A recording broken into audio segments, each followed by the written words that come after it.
Natália Fiuza? Tudo bem, Léo? Boa noite para você aqui nos acompanha aqui na turma do Bate-Bola. Falávamos aqui agora há pouco, eu com o Pansieri, sobre o Cruzeiro ontem, sobre as expulsões, sobre o jogo em si. Até que ponto as expulsões determinaram o placar do jogo para o Cruzeiro, Nath? Acho que foram cruciais para o resultado do 0-0. Léo, até pela forma como o Cruzeiro começou o jogo.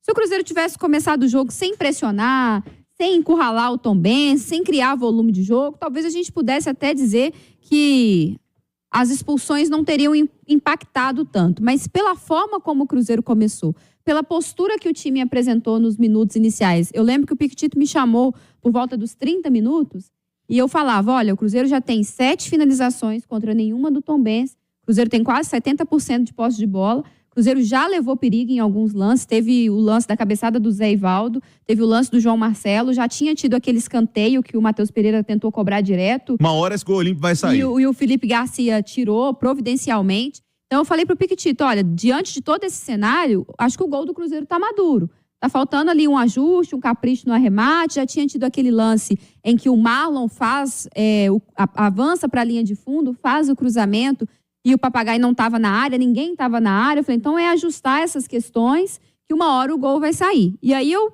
terminei meu comentário e praticamente no lance seguinte o Zé Ivaldo foi expulso. Então eu acho que isso prejudicou muito o time, porque o Cruzeiro teve que se desdobrar, porque é difícil jogar na intensidade que o Cruzeiro estava por 90 minutos com 11, imagina com um jogador a menos por mais de uma hora.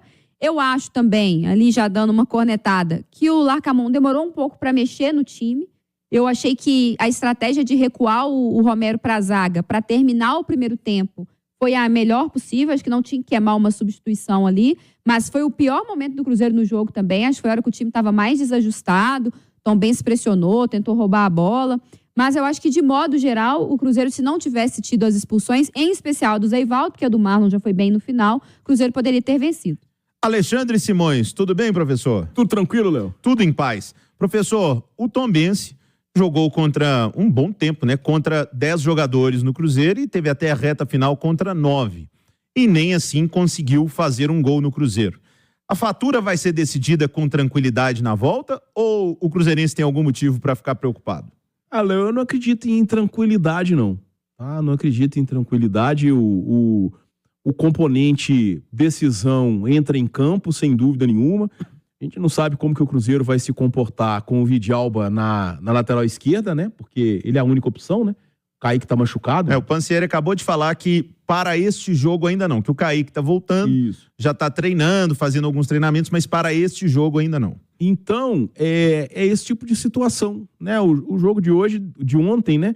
Deixou realmente a impressão de uma superioridade do Cruzeiro, embora as chances principais que o Cruzeiro teve foram todas de jogadas aéreas, né? Mais de bola parada, de jogada aérea, a bola na trave mesmo do Zé Ivaldo, teve uma outra cabeçada que ele deu, ele estava impedido, né, Nath? Sim, mas teve um lance do João Marcelo também, que foi cobrança de escanteio. Também foi uma cabeçada numa cobrança de escanteio, que o goleiro deu um tapinha pra... Então, quer dizer, os melhores chegadas do Cruzeiro, acho que teve um chute do Papagaio pra fora ali, pegou na rede, mas o Cruzeiro soube explorar bem. Teve uma outra bola cruzada que o Arthur Gomes bateu cruzado também, que o Felipe Garcia fez meio com corta-luz e ela passou bem próxima da trave. Mas as maiores chances foram mesmo nessas cabeçadas, né? Os zagueiros na área. Agora, a expulsão compromete o jogo, né? Ela é justa, né? O Zé Ivaldo tinha que ser expulso. E eu tenho a consciência muito tranquila, porque eu acho o Zé Ivaldo muito bom jogador. Eu acho até que ele tá agora melhor preparado do que estava antes.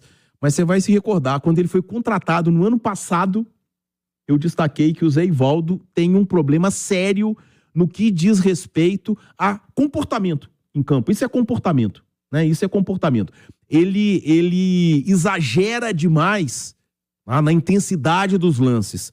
O primeiro amarelo dele de ontem não tem discussão. A bola que era chutada ao gol, ele abriu o braço, a bola pegou no braço dele. É falta, é cartão amarelo, mas aquilo é do jogo. É um lance de jogo. É um lance de jogo. O segundo, não. O segundo não é um lance de jogo. O segundo é um lance em que ele poderia ter evitado claramente, principalmente por ele já ter o primeiro amarelo. Então, quer dizer, é mais uma falha de comportamento do Zé Ivaldo, que é muito bom zagueiro tecnicamente, mas quando a gente avalia um zagueiro, não dá para avaliar só o futebol. A gente tem que avaliar o comportamento e o número de cartões também, porque é uma posição muito, muito exposta no que diz respeito ao choque, ao combate ao adversário. Edu Panzi. Boa noite, Edu. Tudo bem, Léo? Tudo bem. Edu, o Larcamon agora, imagino, não para o próximo jogo, mas ele deve ter uma certa dúvida, pelo menos eu tô tendo aqui, de que o Zé Ivaldo é o ótimo zagueiro, eu acho que ele é o melhor zagueiro do Cruzeiro, tecnicamente falando, mas o Zé Ivaldo precisa dar confiança para ele de que não vai ser expulso, ficar tomando cartão, dando porrada lá dentro do campo. O que fazer numa situação dessa, Edu? Tira do time, mostra que se continuar desse jeito não vai jogar, ou permanece, dá força, fala porque é para mudar e fica do lado do jogador? Como tratar esse tipo de situação? Léo, assim, se tirar do time, eu acho que não justifica, até porque para mim o Zé é o melhor zagueiro do Cruzeiro. Não é nenhum craque, mas entre os zagueiros que o Cruzeiro tem, para mim ele é o principal. É um cara que entrega muito, inclusive no ataque. O Zé Ivaldo, ele sabe ocupar muito bem os espaços deixados. O William avança muito e o Zé quase que vira um lateral pela direita, quando o William avança e vira esse ponta, né, ala barra ponta. E o Cruzeiro perde muito sem o Zé Ivaldo. E vai perder muito pro jogo da volta pelo lado direito, não tendo o Zé Ivaldo. E se você tira ele do time por conta do excesso de cartões, você não vai nem saber se ele melhorou ou não, porque ele não vai estar jogando, ele só toma o cartão jogando, né? Ou então reclamando do banco. Mas enfim, é algo que precisa ser trabalhado com ele no dia a dia, conversado. Ele exagera demais. Na mesma proporção que o Zé Ivaldo colabora em campo, ele atrapalha. Ele correu um risco muito grande de tirar uma vantagem do Cruzeiro, uma boa vantagem que o Cruzeiro traz para Belo Horizonte. E não é só esse jogo, né, Léo? O histórico do Zé Ivaldo é muito ruim em relação a cartões. São 7 esse ano já. São 7 cartões e todos eles merecidos e alguns que até passou em branco, né? Como naquele jogo contra o Uberlândia, que ele era para ter sido expulso. Ele faz uma segunda falta para um segundo amarelo ainda no primeiro tempo e não foi expulso. No jogo contra o Patrocinense, ele dá uma tesoura na linha lateral, que ele pega a bola, jogador, então ele tomou um amarelo, o Larcamon tirou ele no intervalo do jogo já, mas ele correu risco ali. Um árbitro mais rigoroso, um VAR mais rigoroso, chamava. Então, eu acho que o Zé Ivaldo, ele se coloca em situações onde fica em dúvida para o árbitro se expulso ou não.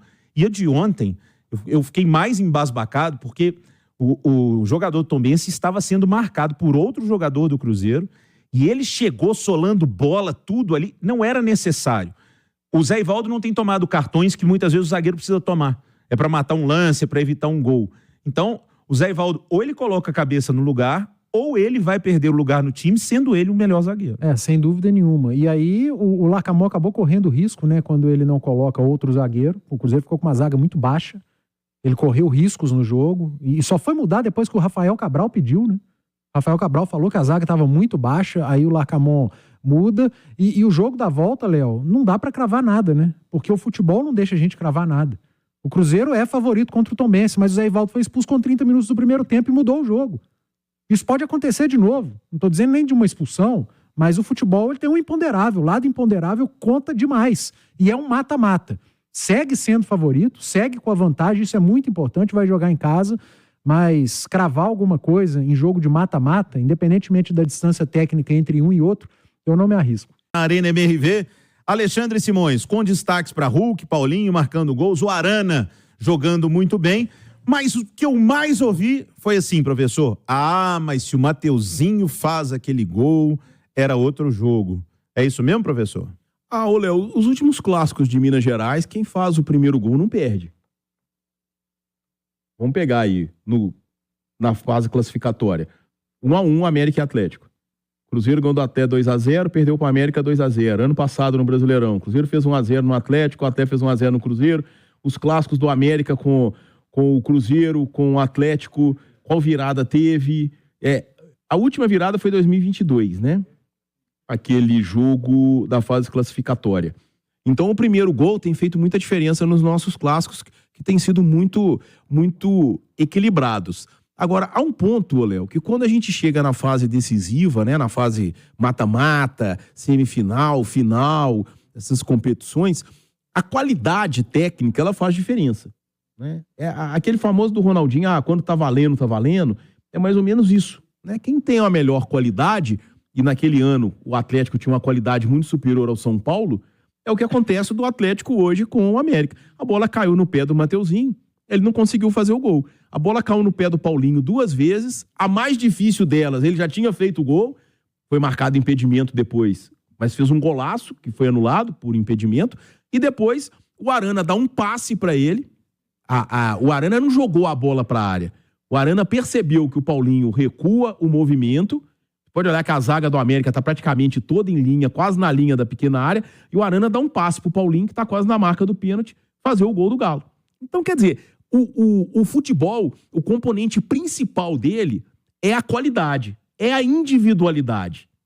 Né? É a individualidade. Então, independentemente de qualquer esquema que os treinadores tenham armado, se o Mateuzinho faz o gol, ele ia ajudar demais a vida do Cauã. O Paulinho fez o gol, ajudou demais a vida do Filipão. E como ajudou, Edu? Porque você estava lá, o torcedor do Atlético já estava começando a pedir raça, seria aquele intervalo de cobrança, aí vem o gol, a coisa deu uma arrefecida e o Atlético construiu uma vantagem justa, o 2-0 um resultado justo? É justo, Léo, é justo. O Atlético foi melhor que o América a maior parte do jogo. O América viveu um bom momento no final do primeiro tempo. Nesse lance do Mateuzinho, foi um dos lances que o América conseguiu construir nesse finalzinho de primeiro tempo, que o Atlético começou melhor até os 20 minutos, depois a gente teve um marasmo, sem finalizações, e aí na reta final o América encaixou melhor o seu jogo, adiantou a marcação, recuperou algumas bolas no campo de ataque, e aí conseguiu boas finalizações, entre elas do Mateuzinho, que não conseguiu marcar, errou, e a que caiu no pé do Paulinho, ele não errou. Mas chamou atenção, Léo, tem a parte individual, mas coletivamente, para mim foi o melhor jogo do Atlético. Você pega os 2 gols do Atlético de jogadas trabalhadas. Ontem a gente comentava a respeito na mesa redonda e hoje eu parei para cronometrar. O primeiro gol do Atlético foi 1 minuto de posse de bola, com a bola indo lá na frente, voltando e retornando lá na frente. E o segundo gol foram 50 segundos de posse de bola. Então o Atlético controlando o jogo com a bola nos pés, construindo a jogada dos seus 2 gols. E se você pegar o jogo, várias triangulações pelo lado do campo. E muita gente falou que o Igor Gomes jogou mal o primeiro tempo. Ele foi mal na reta final do primeiro tempo, como todo o Atlético foi. O Atlético caiu de produção na reta final do primeiro tempo, porque o primeiro tempo do Igor não foi ruim e em várias dessas triangulações tiveram a participação dele, que fizeram com que o Arana rendesse bem no primeiro tempo e depois com muito espaço no segundo tempo, porque o Atlético já estava vencendo. Ô, Nath, o Edu fez uma observação ali de que os gols do Atlético foram construídos, gastando 50 segundos, 1 minuto. Isso não é uma característica de um gol que vem reativo. Não é um gol de contra-ataque. Que muitas vezes, e o próprio Filipão mesmo já colocou, que prefere, que se sente mais confortável quando ele encara os grandões e o time dele é atacado também, tem espaço para atacar. Mas o Atlético conseguiu fazer 2 gols construindo jogadas, tendo a bola no pé. É um pouco do Atlético acontecendo como a gente sempre esperou, Nath? De tanta qualidade que tem, se esses caras se acham, o jogo acontece? Acho que é mais ou menos por aí, Léo. E acho que é um reflexo também de que tem um tempo, né? Que o Filipão vem trabalhando essa ideia, já tem algumas partidas, praticamente desde o início da temporada, que o Atlético vem buscando jogar de uma forma diferente, vem tentando encaixar esse jogo que tem mais gente trabalhando a bola, que tem mais meio-campistas, que tem um ponta, que é o Alisson, que tem liberdade para ser um jogador agudo, mas que em muitos momentos é um ponta construtor também, ajuda na triangulação, ajuda a fazer com que a bola gire com agilidade, com dinamismo ali no setor ofensivo, na entrada da área, chegando à linha de fundo em alguns momentos. Então, acho que é um reflexo. É um Atlético que está melhorando, está evoluindo coletivamente. Ontem, enquanto o Edu fazia esse comentário na mesa redonda a respeito do tempo em que o Atlético ficou com a bola, eu falei, acho que a gente tem que destacar o fato de que mesmo algumas coisas estavam meio que diferentes, por exemplo, o Paulinho estava jogando mais aberto pelo lado, o que a gente já viu acontecer em outros momentos e que vem acontecendo desde que o Filipão tem tentado mudar o jeito do Atlético jogar. E muitas vezes era um Paulinho que jogava mais aberto, mas que ficava isolado lá no campo. Isso não precisa acontecer, como não aconteceu no jogo contra o América, em que o Paulinho troca de posição com o Hulk, aparece dentro da área, o Hulk sai da área para construir. Essa movimentação, isso tudo é crescimento coletivo, ao meu ver, puxado principalmente porque Hulk, Paulinho, Arana estavam numa grande noite, estavam com uma postura, uma motivação diferente do que a gente vinha vendo nos jogos da primeira fase, mas acho que há sim uma evolução coletiva. 6h54. Agora aquela pergunta simples para os três. O Edu já respondeu sobre Cruzeiro e Tombense.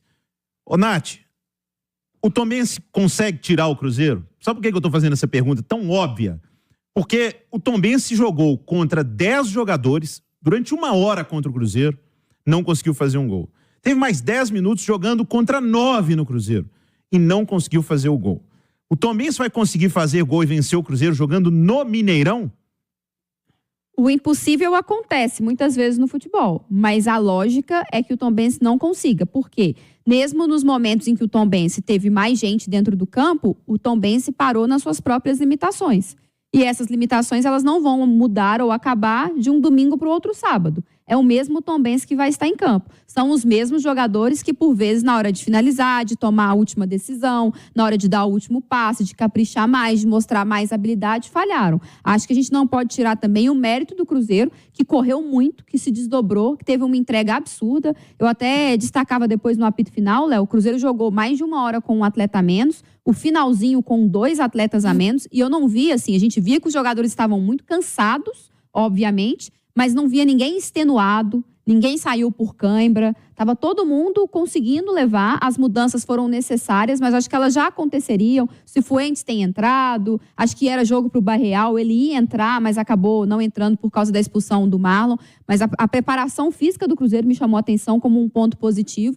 E se o Tombense vai ter essas mesmas limitações. Agora, o Cruzeiro não pode tentar facilitar a vida do Tombense, que foi o que aconteceu ontem. As expulsões, de alguma forma, estavam tentando falar para o Tombense, olha, o jogo é seu. Só que o Tombense não aproveitou. Acho que no Mineirão o Cruzeiro não vai dar esse mesmo mole.